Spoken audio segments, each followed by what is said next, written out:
वही जो राम रचि राखा, तो करी तरक बढ़ावे साखा।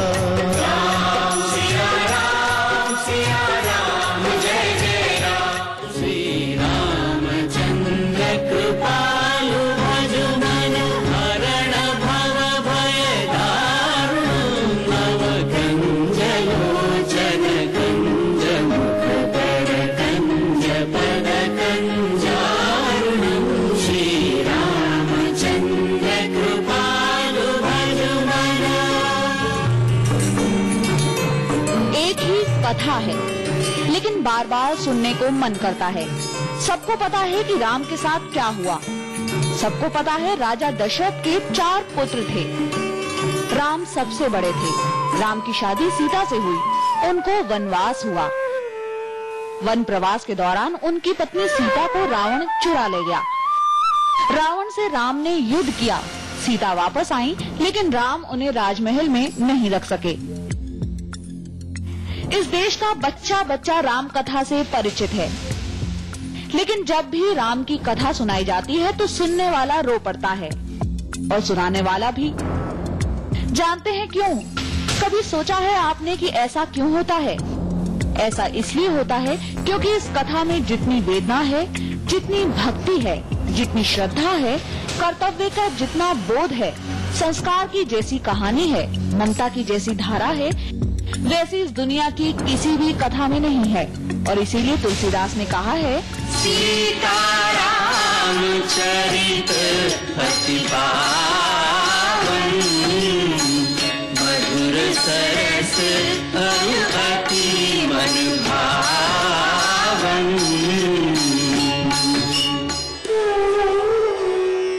और आपका मन करुणा से भर जाता है।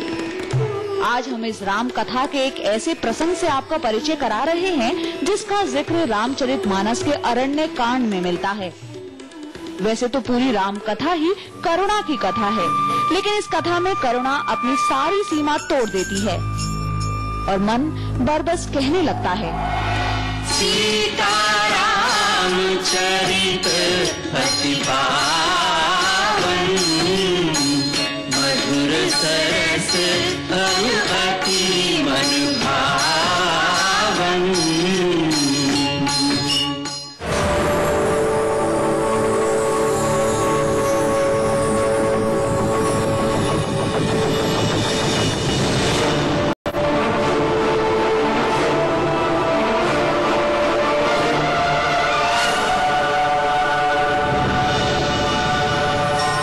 सेवन स्पेशल पेश करता है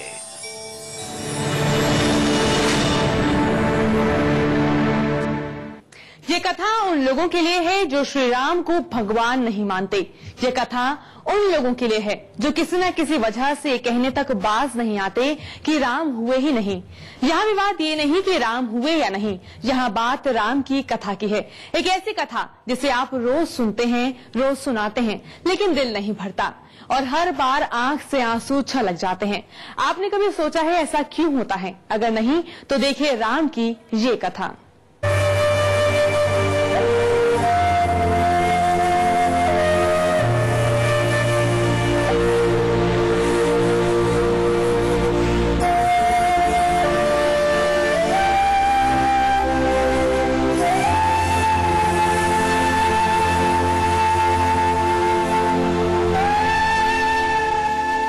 यहाँ एक हड्डियों का पहाड़ है। इन हड्डियों के पहाड़ों को देखकर पुरातत्व विभाग भी घबरा गया है। कुछ साल पहले यहाँ सौंदर्यीकरण का काम होना था। खुदाई शुरू हुई और निकलने लगी हजारों साल पुरानी हड्डियां।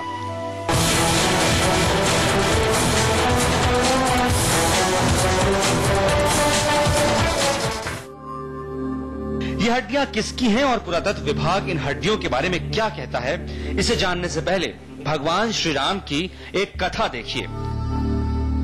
उनका एक और करुणा भरा रूप देखिए। इन हड्डियों का नाता भी उन्हीं से है। दर्द की ये अवस्था है। महल छूट चुका है। विधान में 14 साल का वनवास है। साथ में सीता है लक्ष्मण है। बड़ा अजीब सा रिश्तों का दर्द होता है। देखिए, वनवास राम को हुआ है, लेकिन वो दर्द सहना लक्ष्मण को भी है। उन कठिन पलों को झेलना सीता को भी है। यहाँ एक बड़ी अजीब सी बात है। राम सोचते हैं कि इसमें लक्ष्मण और सीता का कसूर क्या है। इनके साथ विधि ने ऐसा खेल क्यों रचा?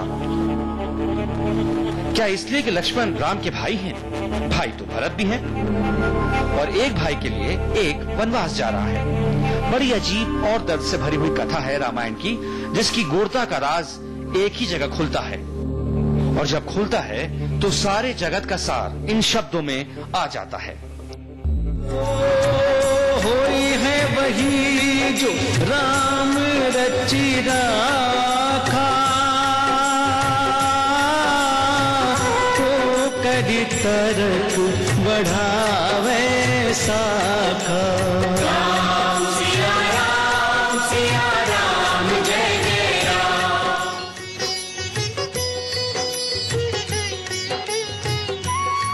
अपनी ही रचना अपने खिलाफ है।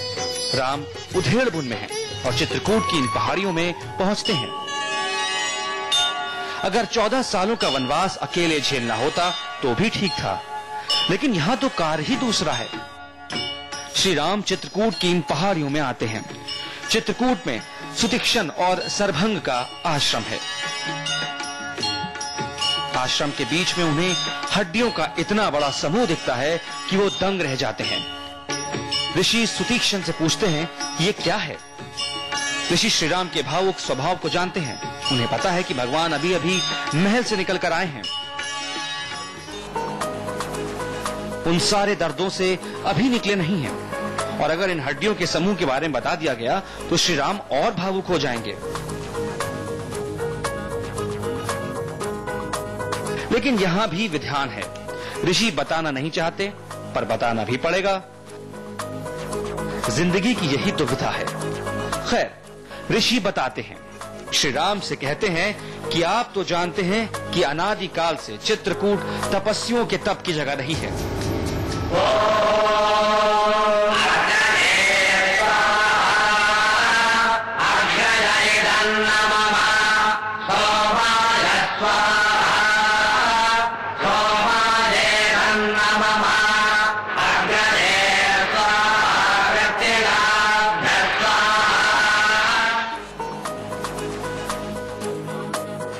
यहाँ हजारों की संख्या में ऋषि मुनि तप किया करते थे, लेकिन यहीं पर एक राक्षस था।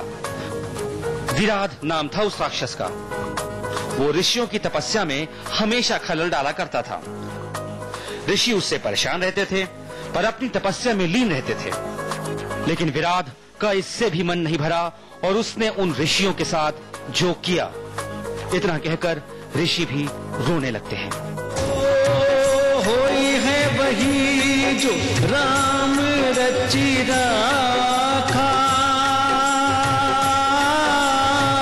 तो करी तरक बढ़ावे साखा। राम सिया राम जय जय राम। आनंद मोहन श्रीवास्तव, चित्रकूट, IBN7।